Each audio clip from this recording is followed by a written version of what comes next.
All right, we are live. Welcome to another episode of the James Nolan Podcast.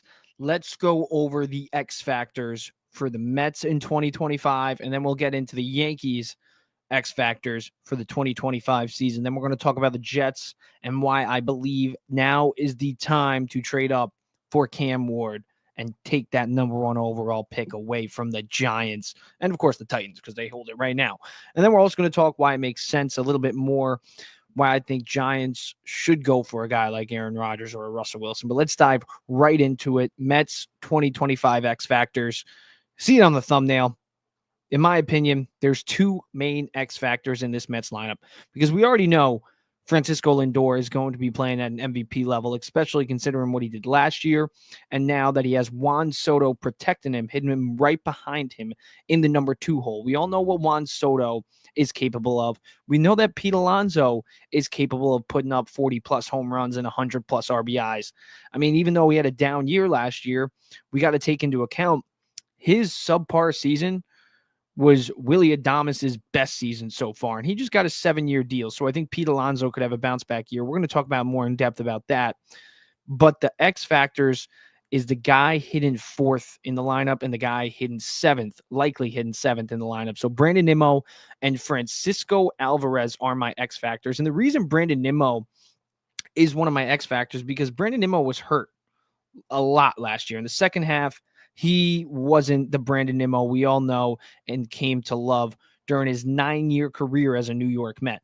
Going in to last year, 2024, Brandon Nimmo had a career batting average of 270, a career OPS of 828, an OPS plus career 130. The only thing that Brandon Nimmo had did last year that was really made him, it was kind of a career year, not batting average wise, not OPS wise.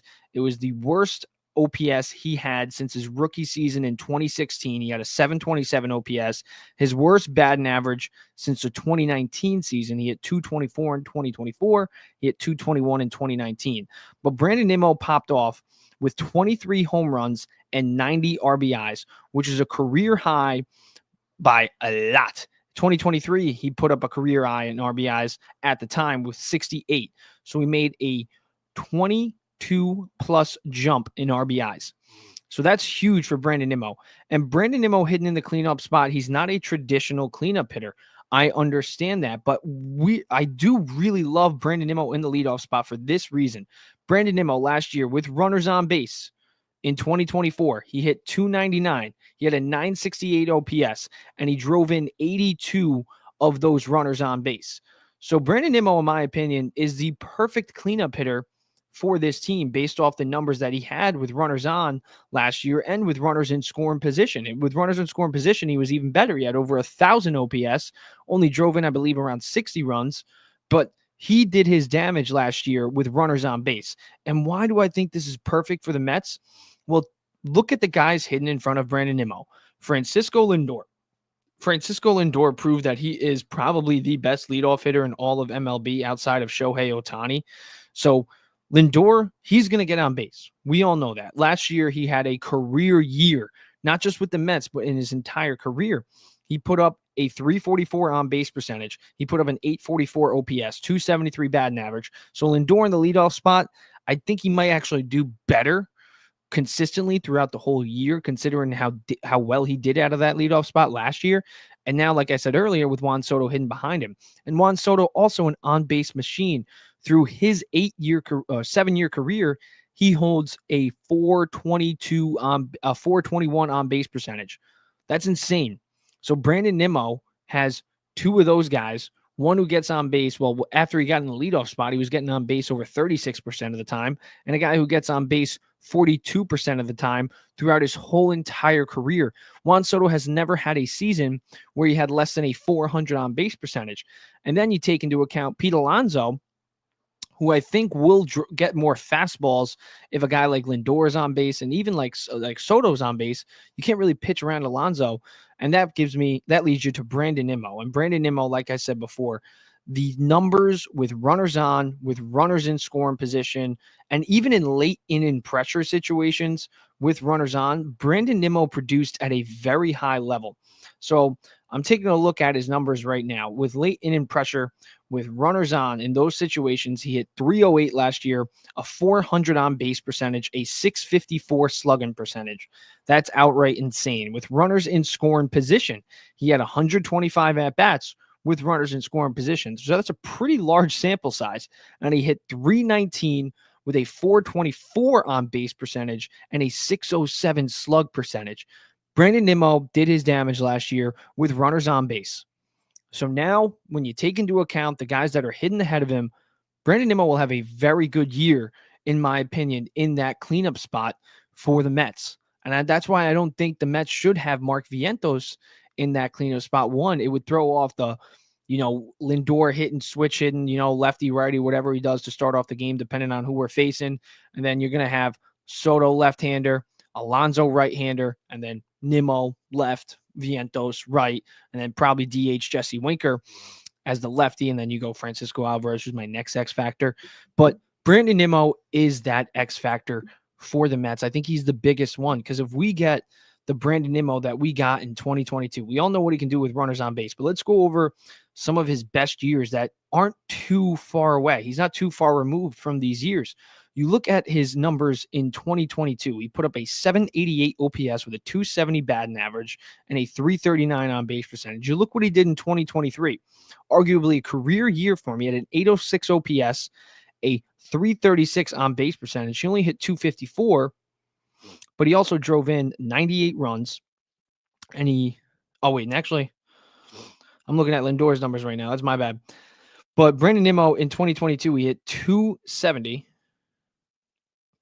Yeah, he hit 274, 367 on base percentage, 800 OPS. And he hit only 16 home runs with 64 RBIs. Followed it up in 2023 with a 274 batting average again. So that's 2 great years back to back for Brandon Nimmo. Even in 2021, he had an 838 OPS with a 292 batting average, and he got on base 40% of the time with a 401 on base percentage. So if we get the Nimmo from really 2020 through 2023 in the cleanup spot, and you take into account what he does with runners on base like he did last year, we're going to get a very good cleanup hitter. A very good cleanup hitter. Is he a traditional cleanup hitter that's going to hit 30, 35 home runs? No, but Nimmo did his damage last year with runners on. And you look at 2020 to 2023, he had a 278 batting average across that stretch, and 828 OPS across that stretch. He tallied up 178 RBIs. So per season, that's only 45 RBIs. But now, like I said, the 90 RBIs last year is what I love. What he did with runners on is what I love. So with the guys hitting in front of him, I think if Brandon Nimmo produces like he did last year with runners on base, that's going to be huge for this New York Mets lineup. That's going to be huge. All right, now my second X factor is Francisco Alvarez. And then we'll get into some more on the pitching side. And I don't even really think the Mets need too much pitching. I think the X factors for the pitching is the back end. I know what we're going to get out of Kodai Senga. I know what we're going to get, hopefully going to get out of David Peterson. I like Clay Holmes. He is going to be one of my X factors. But Paul Blackburn's a big X factor for me. So is Tyler McGill. And we'll get into that reason. And we're also going to talk about Max Kranick and his potential to crack this rotation, which I think he should, especially over Griffin Cannon. I'd rather see him in the bullpen. But Francisco Alvarez is undoubtedly my second biggest X factor for the Mets. He has struggled through 3 seasons now with the Mets. He hasn't lived up to his full potential. In 2022, he only played in 5 games, but in those 5 games, he only put up a 167 batting average.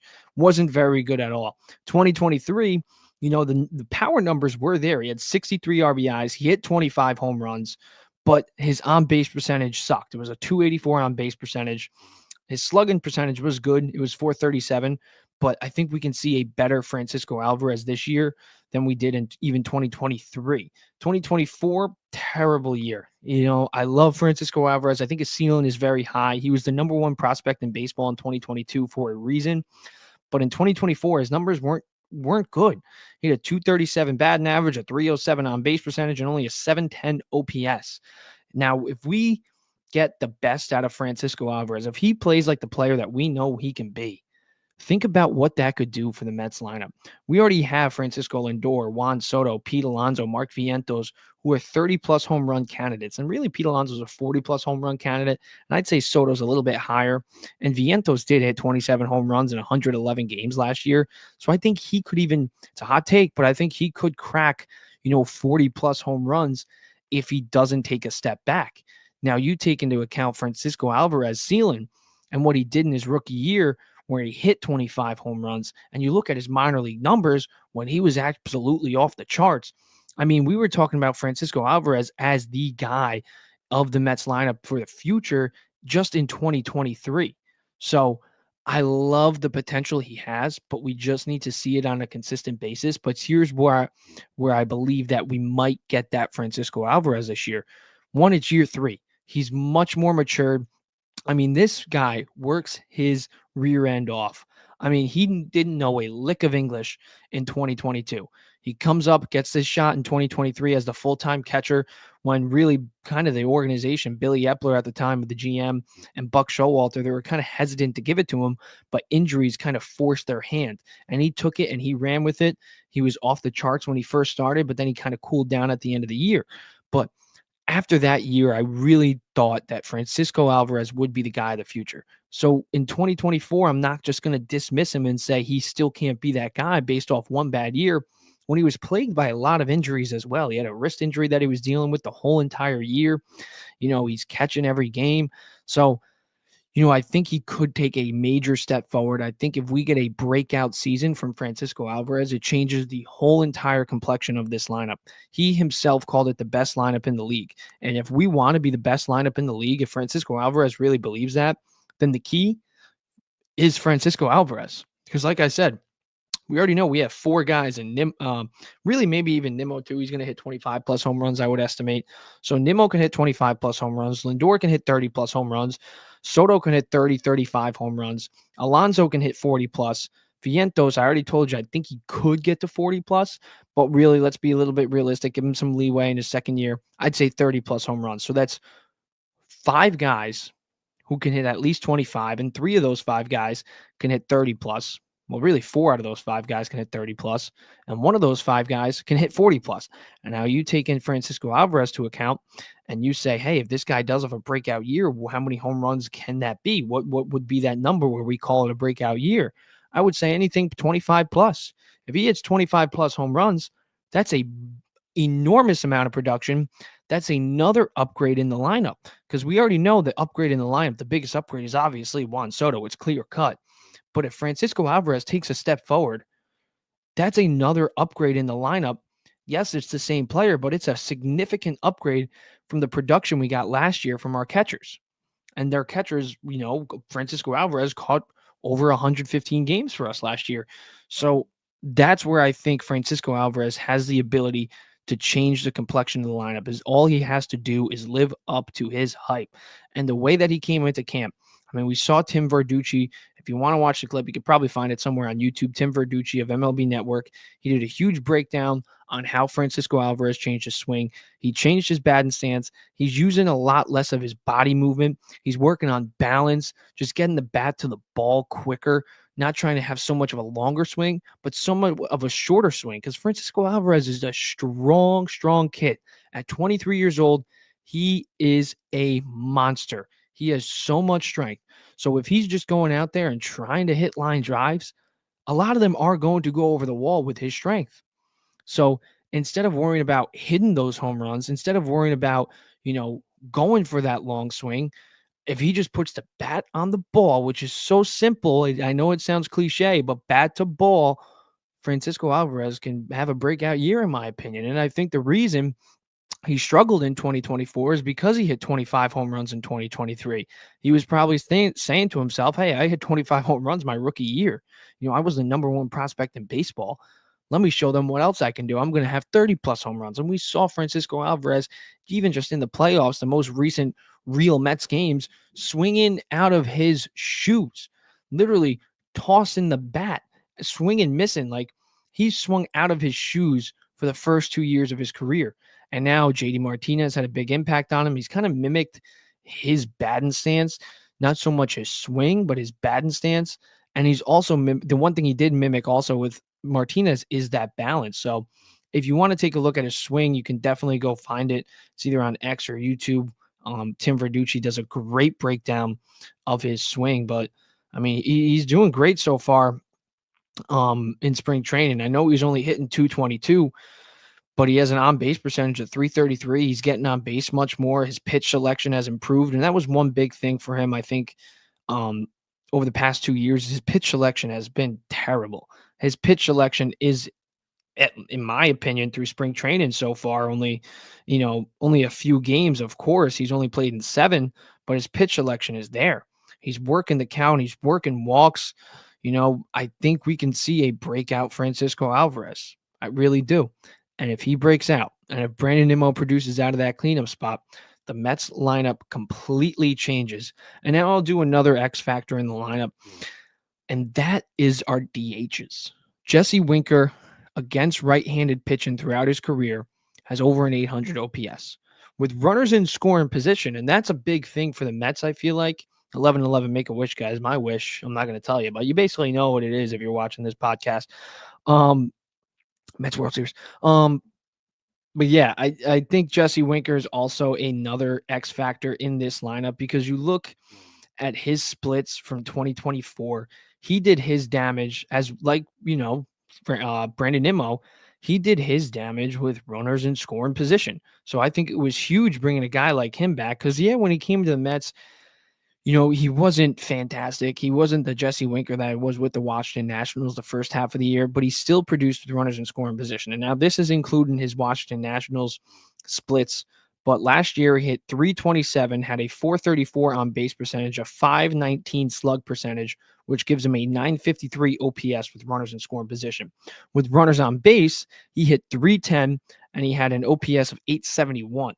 So Jesse Winker is another wild card X factor in this lineup, because if he produces like he did last year with runners on, that's also going to be huge for the Mets. Him hidden in the 6-hole, that's going to be huge. And then, of course, my last X factor in this lineup is Mark Vientos. Mark Vientos, if he produces like he did last year, and I think he can even have a better year. It's not even a sophomore slump, because last year wasn't his rookie year. We got to remember that. He wasn't a rookie last year. He was saying, I want to be an everyday third baseman in the MLB. And not only did he work like Francisco Alvarez is doing this year, he worked his rear end off this year. He worked his rear end off the previous season before that. He raked in spring training during the 2024 spring. And the signing of JD Martinez pissed him off a little bit. He thought he was going to go into the Mets year to start 2024 as the DH. He didn't get that opportunity. Brett Beatty struggled. And then Mark Vientos got his opportunity. And even when he got his first opportunity in a multi-home run game, he got sent down the next day. But then when they said, we really need you, Vientos, he took it and he ran with it. So I think Vientos, if he does what he does last year, even a little bit better, which I think he can do, I think that's going to be huge for the Mets. So the Mets really have 4 X factors, I would say, in their lineup. The biggest ones are Brandon Nimmo and Francisco Alvarez. If they produce, we're going to have a very good lineup. And if Jesse Winker produces, we're going to have an even better lineup. And if Mark Vientos, if he just stays the same as last year, even without those guys, having breakout years, or for Brandon Nimmo's case, having a rebound year, I think the Mets lineup will still be one of the best in baseball. And now that leads me into my next X factor for the pitching rotation. Paul Blackburn, he hasn't looked great in spring, but you look at his career ERA, it's in the low 4s. So that basically means every 5-6 innings, he lets up around 3 runs a game. And with the additions the Mets made to the bullpen, with some of the guys that they have returning, like Daniel Nunez, potentially seeing Max Kranick in the bullpen, I think he's going to crack the opening day team. They didn't designate him their minor league camp. They like what they see out of him so far. He's got over 7 scoreless innings right now in spring training. He's looked great. His fastball's in the upper 90s. His breaking ball's looking good. Max Kranick is looking like a nice little steal for David Stearns right now. I know it's only spring training, but I don't really get, it's only spring training. Because here's the thing about spring training. For hitters, it doesn't really matter. I get it. Offensive numbers do not matter in spring training, but for pitchers, it kind of does. It kind of gives you a little glimpse of what they can be at their best. So, I'm excited to see if Max Kranick cracks this opening day rotation. But back to Paul Blackburn. Paul Blackburn pitching in the, if he just lets up let's say 3 runs every 5 innings or 6 innings if he can give us 6. And then you hand the ball off to a Daniel Nunez or Jose Budo and AJ Minter and get the ball to Edwin Diaz in the 9th. And Edwin Diaz is another X factor I'm going to mention later for the Mets. That's going to be huge because with the lineup we have, I have a hard time seeing the Mets not score more than 3 runs through 6 innings. I really don't. So if Paul Blackburn can just pitch to a low 4 ERA, I mean, that's what we saw the Yankees do last year with Carlos Rodon. Carlos Rodon had 16 wins and pitched to a 3.97 ERA. And the reason he got 16 wins is because he was consistent. He consistently went out there. He gave them 5-6 innings, didn't allow really more than 3-4 runs throughout those games. And the offense produced. Aaron Judge, Juan Soto, even Gleyber Torres. You want to knock him. Gleyber Torres still produced at some points in the year for the Yankees. They scored a lot of runs. They had the most home runs in baseball last year. So I think if we can score, it will kind of supplement, the lack of aces or top end starters for the Mets because their lineup is that good. I mean, in the last 3 seasons, 22 out of the 24 top 8 offenses have made the postseason. And one of those teams that missed the postseason was the Arizona Diamondbacks in 2024, who were really only a game out last year of getting into the wild card round over the Mets. So if you have a good offense and a middle of the pack rotation, you can still get to the postseason. You can even do damage in the postseason because you look at the Dodgers, they didn't really have an ace. Yes, they had some high-end names, Yoshinobu Yamamoto, Jack Flaherty, even Walker Buehler at one point in his career was a dominant ace. They didn't really have a bona fide ace for 2024. Walker Buehler had over a 5 ERA. Yamamoto wasn't what we expected to start off his career. Jack Flaherty, I mean, yeah, he wasn't an ace, probably a middle of the rotation guy at best, I'd say, last year. So the Dodgers did it because they had a dominant lineup. Even the Yankees, I mean, outside of Garrett Cole going into the postseason, Louis Hill, yes, I know he won the AL Rookie of the Year, but his numbers kind of dropped off a lot in the second half of last year. So outside of Garrett Cole, the Yankees didn't really have a dominant front-end starter. Was Clark Schmidt a dominant front-end starter? Was Carlos Rodon a dominant front-end starter? Was Louis Hill a dominant front-end starter? No. And they still got to the World Series. Why? Because of their offense. So the offense that the Mets have could outweigh the back end of their rotation. Guys like Tyler McGill and Paul Blackburn, as long as they don't allow more than really 5 runs across 5 to 6 innings of work, I think they can garner up some wins, at least until Sean Manaea comes back, and at least until we potentially see a Brandon Sproto or Blake Tidwell join the rotation midseason. So if you want to see that, you can make sure to go catch that on the YouTube channel. I did a little breakdown on when I think we will see Brandon Sproto and Blake Tidwell. Basically, what I said was Brandon Sproto, if he does 7 to 10 good starts in AAA, I think we see him. You saw what Christian Scott did last year in AAA. He was dominating in AAA. He came up after a few starts, and we didn't really need Christian Scott. David Stearns was just like, he's ready.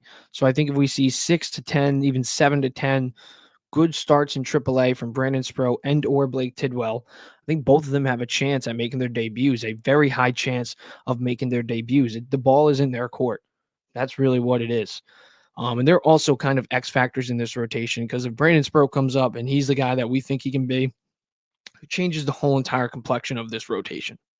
Whole entire complexion. So now let's get into let's just talk about the other starters while we're at it. Kodai Senga looked great in his first outing in spring training last night. David Peterson looked great in his first outing in spring training last night. Had 5 Ks through 3 innings of work. Kodai Senga looked great through 2 innings. You got to love that. Especially for David Peterson. His kid got to watch him yesterday, so that was pretty cool to see. But Peterson is a guy who pitched to a 2.90 ERA last year. He went 10-3. He had a great postseason, and you can't forget that we faced some of the best lineups, if not the best lineups in MLB. We definitely faced the best lineup with the Los Angeles Dodgers. We also faced probably a top 3 lineup in the Philadelphia Phillies, and David Peterson pitched amazing against those 2 teams. He even pitched amazing against the Milwaukee Brewers out of the bullpen. So I'm not, like I said, it's spring training. But for pitchers, I think it means a little bit more, especially guys like David Peterson who kind of want to get that confidence and say, you know what, I can be a top end starter. And I think David Peterson being a left-hander, you look at David Peterson's career numbers. I know we were kind of shocked last year, and I was shocked myself to see what David Peterson did last year. Like I said, a 2.90 ERA, 10-3 record. He had 101 strikeouts, a 1.29 WHIP. David Peterson was lights out last year, but even him, his career ERA is a 4.08, low four. So if he's just letting up 2-3 runs a game through 6 innings, he's going to garner up a lot of wins. That's what he did last year because the Mets offense was relatively good. But you look at his 2022 year, he pitched to a 3.83 ERA. So if that's his floor, that's going to be huge for the Mets. A 3.83 ERA isn't bad, especially considering the lineup we had. Like I said, the Mets, if you let up three runs across 6 innings, the Mets lineup is going to score. The Mets lineup is going to score. So yeah, and then in 2020, through 10 games, he had a 3.44 ERA. So he's had, out of 5 years in the bigs, 3 of those 5 years, he's pitched to a sub-4 ERA. So let's see what we can get out of David Peterson. Let's see if he can rebound and build off of last year. I think he can. Great first outing. Kodai Senga, I mean, how can you not call him an X factor? That's a significant upgrade to the rotation if Kodai Senga's healthy and he's the ace like he was in 2023, where he pitched to a 2.98 ERA, when he had over 200 strikeouts, where he was an NL All-Star, where he was 7th in NL Cy Young vote. And if we get that Kodai Senga, that's going to be awesome. That's going to be awesome. If he can make 28 plus starts, that's huge for the Mets. That's a significant upgrade because last year, what did they lack in the rotation? They lacked Kodai Senga. He only pitched one game. If you have Kodai Senga across the full year last year and what he did in 2023, the Mets would have probably been a lot higher up in the standings. They probably would have had the first wild card spot rather than the last wild card spot, maybe even compete for a division. I think they only finished 7 games back. So if you take into account Kodai Senga had 12 wins in 2023, divide that by 2. Let's say he only gets 6. We're only 1 game back by the Philadelphia Phillies with Kodai Senga last year. So that's another thing where I say this whole entire rotation is really an X factor, in my opinion. You need Senga to pitch like an ace. You need David Peterson to build off what he did last year. You need the back end guys to just let up 3 to 4 runs every 6 innings, every 5 innings, and we'll be okay with the offense that we have. We will. Now let's talk about Max Kranick a little bit before we get into the bullpen, because Max Kranick, you can put him in the bullpen, you can put him in the starting rotation. Either way, I want to see Max Kranick crack the opening day roster. I want to see him do it. You look at his career numbers, nothing fancy. He hasn't pitched in the big since 2022. In 2022, he didn't let up a single earned run, only 5 innings, but, still, he did pitch pretty well in 2022. He got some games out of him in 2021. He had 9 starts. Across those 9 starts, he pitched to a 6.28 ERA, not too well. But he's a strikeout guy. He's showing you that he can touch the upper 90s right now. I mean, through 7, let's see. Yeah, 1, 2, 3, 4, 7. How many innings? 2, 4, 6, 7.1 innings. He hasn't allowed a single earned run. He's only allowed 3 hits through 7.1 innings, and the strikeouts, I mean, he's got 3, 5. He's got 8 strikeouts in those 7.1 innings. He's touching the upper 90s. His fastball looks great. His breaking balls look great. I mean, what is there not to love about Max Kranick so far in spring training? Like I said before, it's spring training, but for pitchers, it means more. So I want to see Max Kranick make this 26-man rotation. I think he could do extremely well out of the bullpen.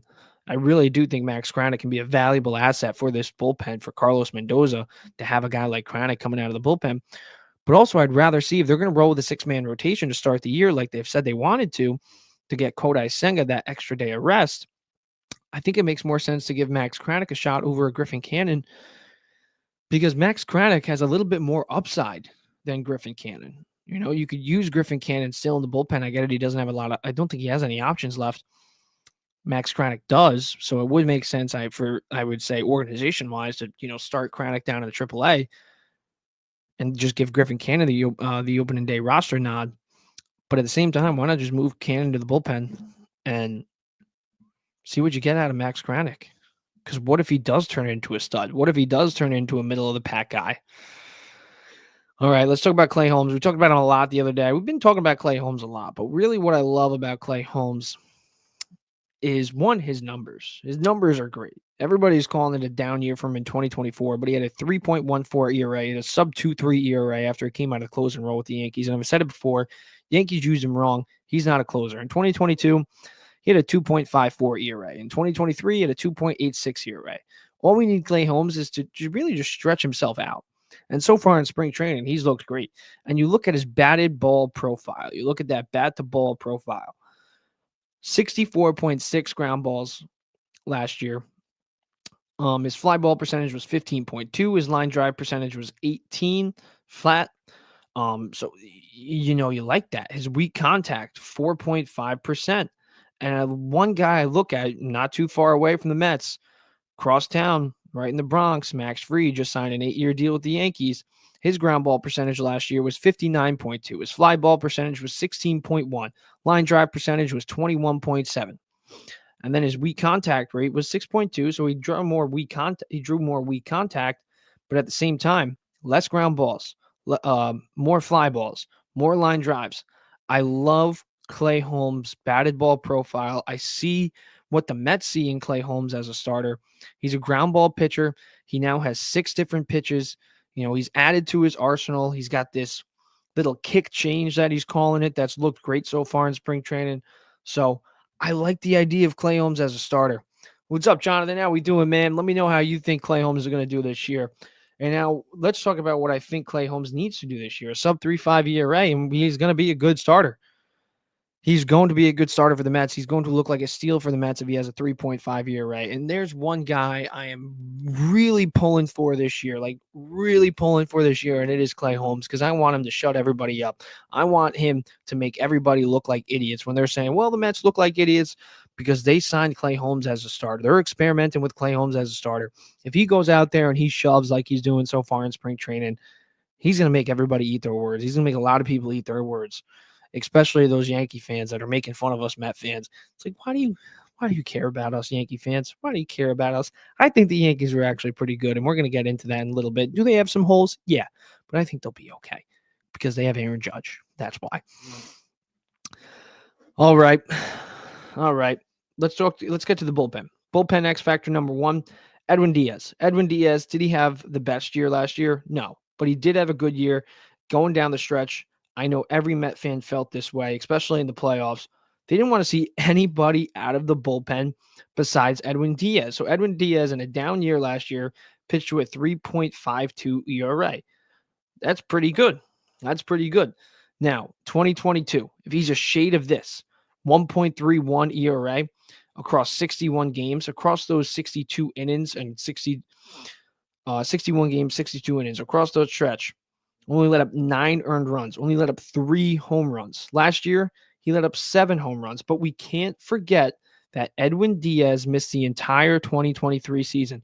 So just to expect Edwin Diaz to come out in 2024 and do what he did in 2022, to do what he did in 2020 or 2018, I think is dumb. I really do think it's dumb.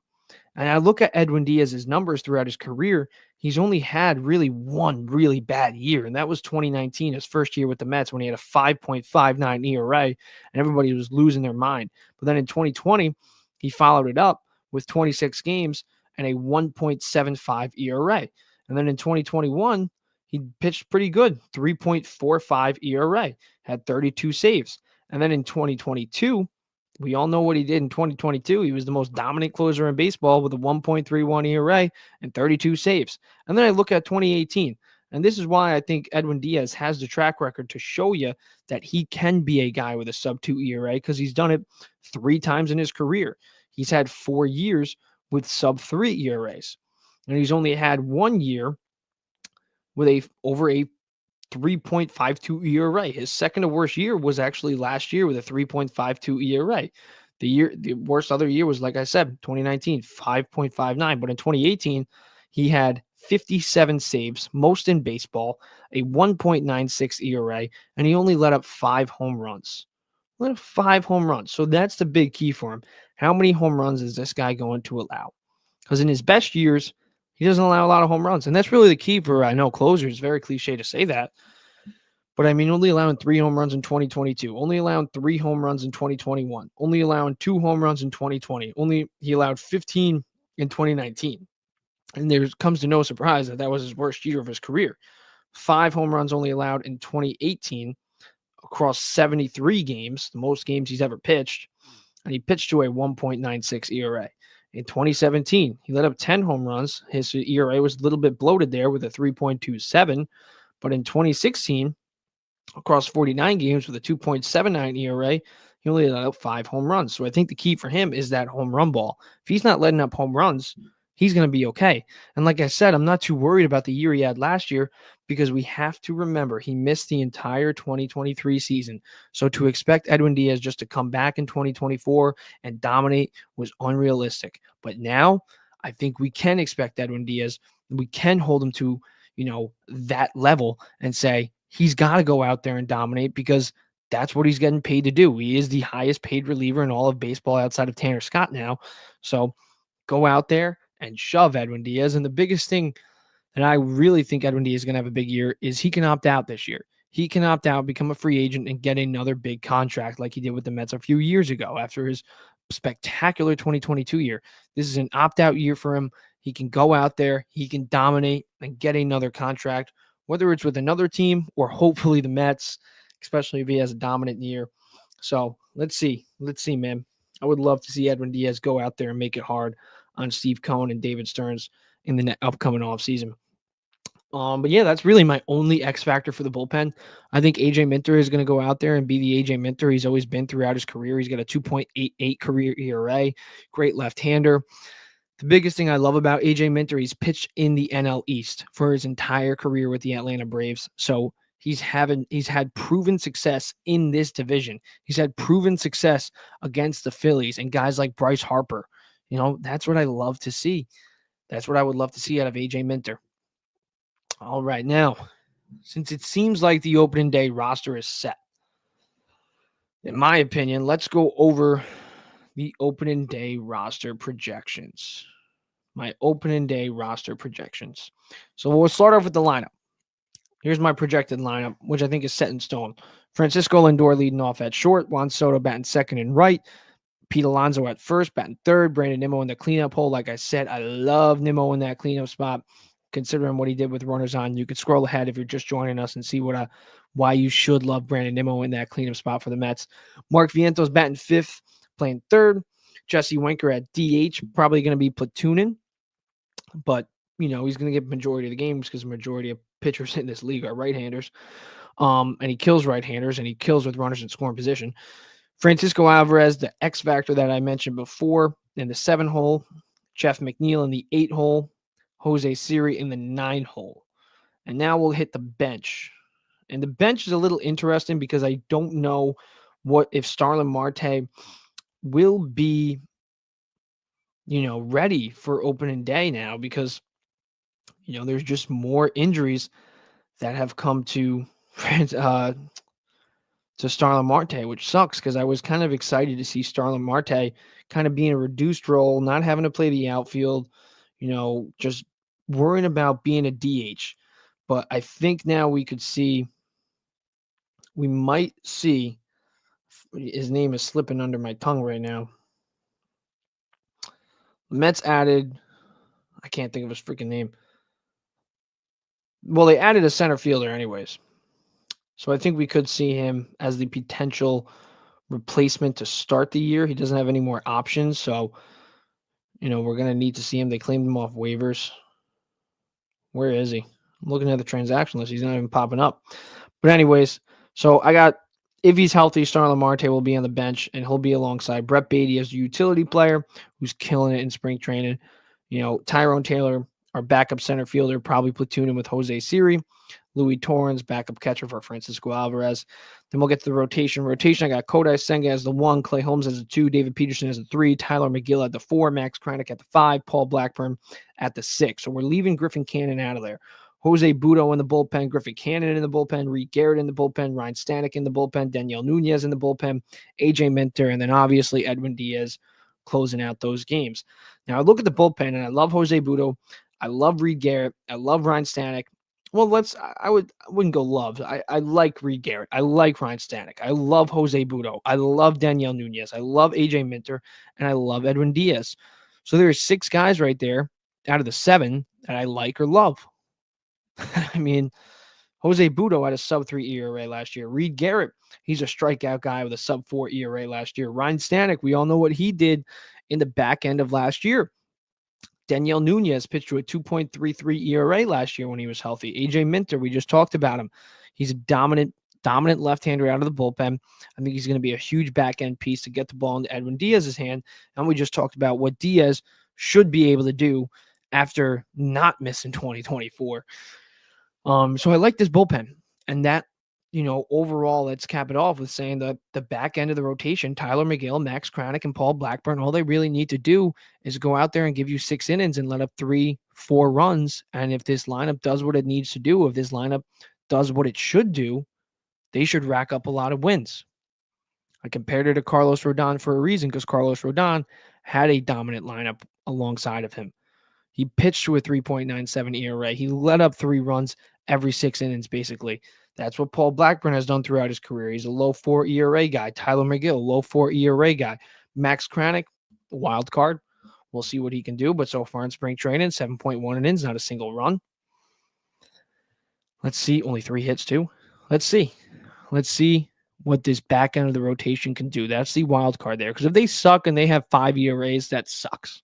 But if they can keep in the low 4s, and let's say they go out there, pitch 5 innings, 6 innings, only 3 runs allowed, I have a hard time seeing this lineup not score more than 3 to 5 runs.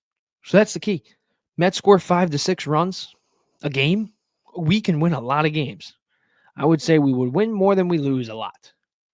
So Mets are in a good shape right now. Let's talk about the Yankees X factors and the Yankees projected lineup. So the Yankees are in a different bit of a, the injuries have caught up to them so far in spring training already, which isn't great. But the one thing we got to remember, the team that you have on opening day is not the team you're going to finish with. We have learned that every single year. Every single team, it's the same thing. The opening day lineup is probably not going to be the lineup at the end. Do I love this lineup? No. Do I like it? Yeah. Why? Aaron Judge is the reason I like it. But I got Jazz leading off. The reason I would have Jazz leading off is because he had 40 stolen bases last year. He's a demon on the base paths. He gets on base. Aaron Judge is going to see a ton of fastballs. Cody Bellinger batting third right behind Aaron Judge. Is Belly going to be what he was in 2019? Absolutely not. Belly's best years are behind him. But if he can hit 25 plus home runs in this short porch, if he can produce behind Aaron Judge, which I think he will, I think we could get a lot. I think they can get a lot out of Cody Bellinger. Paul Goldschmidt, after the All-Star break, hit 272 with a 799 OPS. If they get that Paul Goldschmidt, if he has a little bit left in the tank, that'll be some good production, a significant upgrade over Juan Soto. Austin Wells, who's killing it right now in spring training. Speaking of spring training, the Yankees have dominated their last 2 games. Last night, they scored 12 runs against the Pirates. Today, they scored a boatload of runs. They scored another 12 runs against the Philadelphia Phillies, actually teed off on Zach Wheeler. They had 8 hits and 6 runs off Zach Wheeler in just 2 innings. George Lombard drove in one of those runs, and we're going to talk about George Lombard more in depth. But Austin Wells, you're looking at his spring training numbers. He's hitting 400 with the OPS well over 1,000. He's getting on base 45% of the time. He's got an 800 slug percentage. I know it's only spring training. Like I said, with hitters, we really shouldn't take too much away.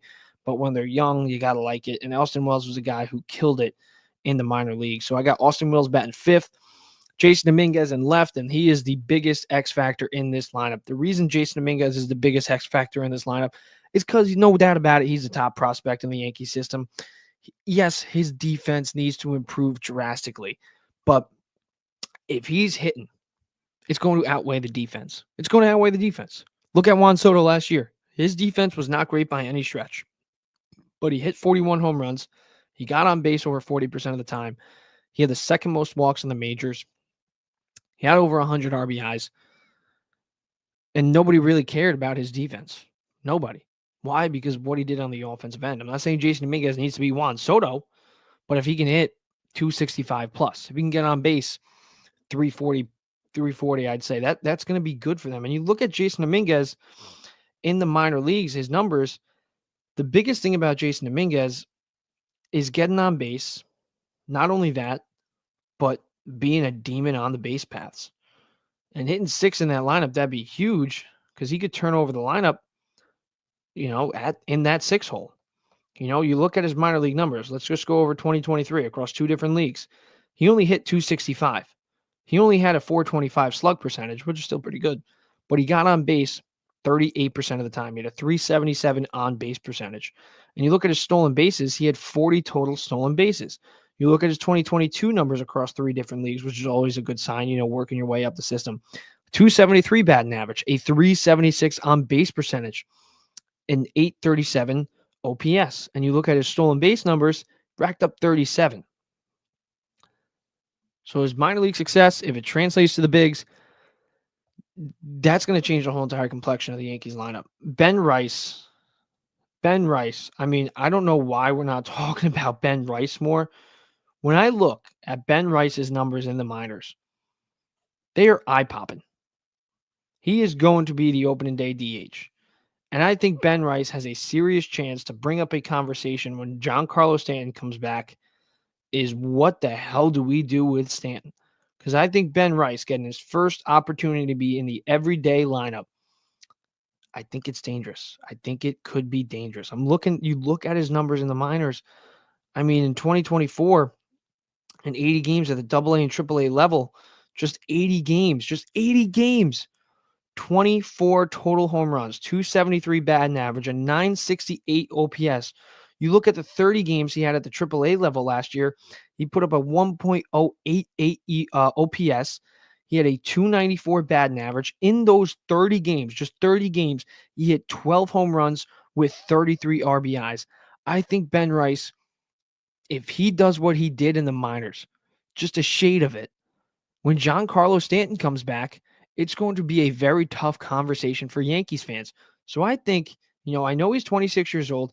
I know he's not one of the top prospects that we love to talk about, but I don't know why not, because his minor league numbers are 10 times better than Oswaldo Cabrera's, than Jason Dominguez, than Anthony Volpe's, than Austin Wells. Really, it's just his age. That's the reason people are somewhat scared of him.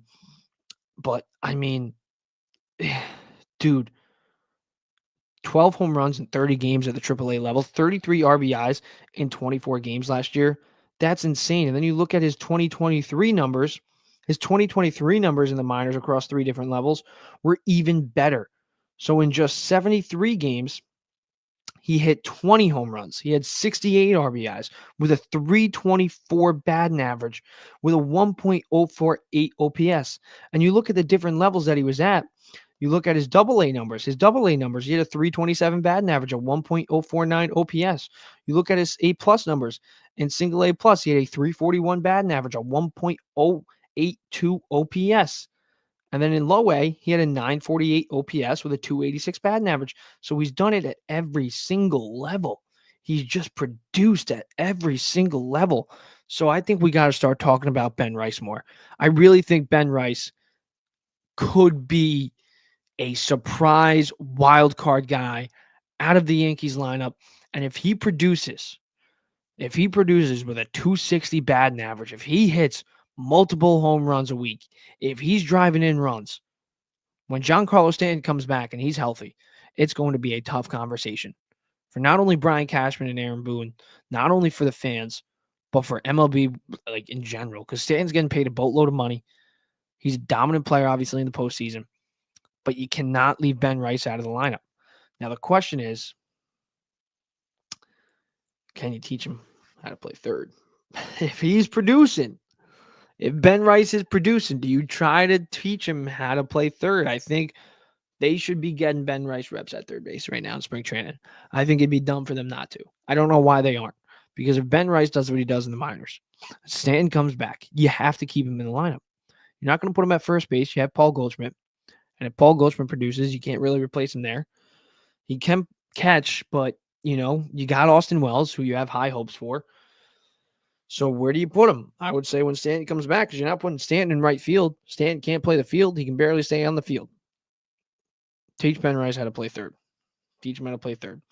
That would be nuts if Ben Rice just somehow just comes out of nowhere and produces. And I don't even think it'd be coming out of nowhere because of what he does and what he did in the minors. All right, Anthony Volpe batting eighth at short. Volpe needs to produce offensively. He doesn't even need to produce like at a high level offensively. If he hits 250 plus, if he gets on base, let's say 330, 340 in that on base percentage range, with his glove at shortstop, his gold glove defense at shortstop, he's going to be a threat. He's going to be one of the better shortstops in the league. You can call him right now a top 10 shortstop in MLB if Volpe just hits 265 with a 340 on base percentage. And just let's say 15 plus home runs because he hit 21 in his rookie year in 2023. But Anthony Volpe needs to hit. He needs to hit, or there are going to be conversations about if Anthony Volpe has done what he's did so far through his 2 seasons in the bigs. He hit 209 with a 283 on base percentage in 23. He hit 243 with a 293 on base percentage in 24.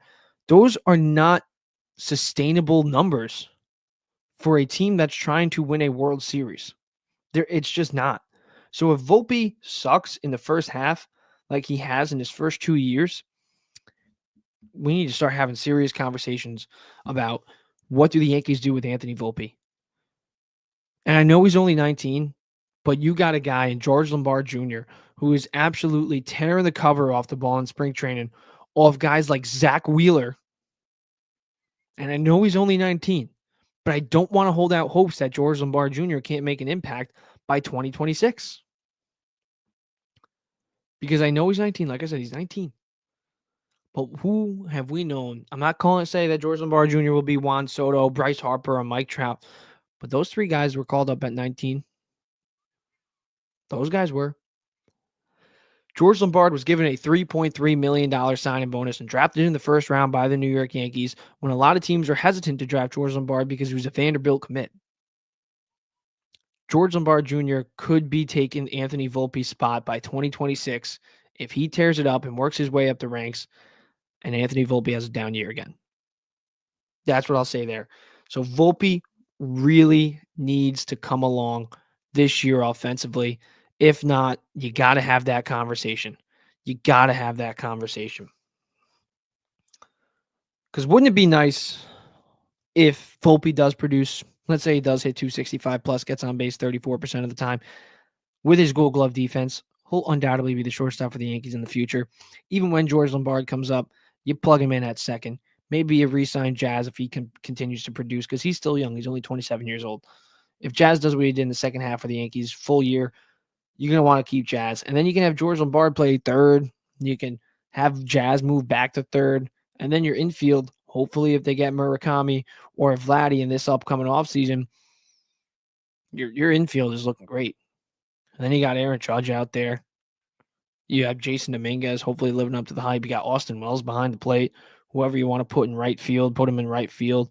Maybe you get Ben Rice some reps in right field if he produces. The Yankees have a makeup for a very good young lineup. I will say that right now. A very good young lineup. You got 3 veterans in there, and Judge, Belly, and Goldie. But, man, these young guys have potential. The one young guy who I hate is Oswaldo Cabrera. Oswaldo Cabrera is not a good MLB player. He has been the utility guy. He has a chance to really take third base over. He's going to be the opening day third baseman, but goddamn, he has sucked. A 233 batting average through 3 full seasons in the MLB. In 2022, he had 247 with a 312 on base percentage. In 23, he had 211 with a 275 on base percentage. And then in 24, just last year, he had 247 with a 296 on base percentage. His WAR through his 3 years is just a 1.8. In 2023, he actually had a negative 1.5 WAR. And now I do think that Oswaldo Cabrera, even when DJ LeMahieu returns, is the better option at third base. But this is what scares me. That glaring hole at third base, the lack of production that they're going to get out of that position is very scary, especially with all the other question marks. So that's why I think the Yankees need to go out there and make a move for a guy like Nolan Arenado, who will give you a guaranteed at least 750 plus OPS. At least you know you're going to get 15 home runs. I mean, Nolan Arenado, he's only 33. He's not 37 like Paul Goldschmidt. St. Louis Cardinals will likely eat a lot of the money, so you wouldn't even really be paying Nolan Arenado a lot. So when you have a guy like Oswaldo Cabrera as your opening day third baseman on a team that just made the World Series. That's scary. That's scary. Because the Yankees are really one Aaron Judge injury away from their lineup being a young, lineup like the Miami Marlins. Like they're one Aaron Judge injury away. They're one start and rotation injury away from having a middle of the pack rotation. I mean, Louis Heel, was he great in the second half? No, but that's also because he pitched more innings than he did in his entire career. He never pitched more than 90 innings in his life. He goes out there and pitches over 151 innings last year. That's why he struggled at the tail end. That's why I'm not surprised he's hurt at the beginning of the year. Now your rotation is Garrett Cole, Max Fried, who are great. But if one of those guys goes down, then your rotation is Max Fried or Garrett Cole, one of those two guys. And then your number 2 would be Clark Schmidt.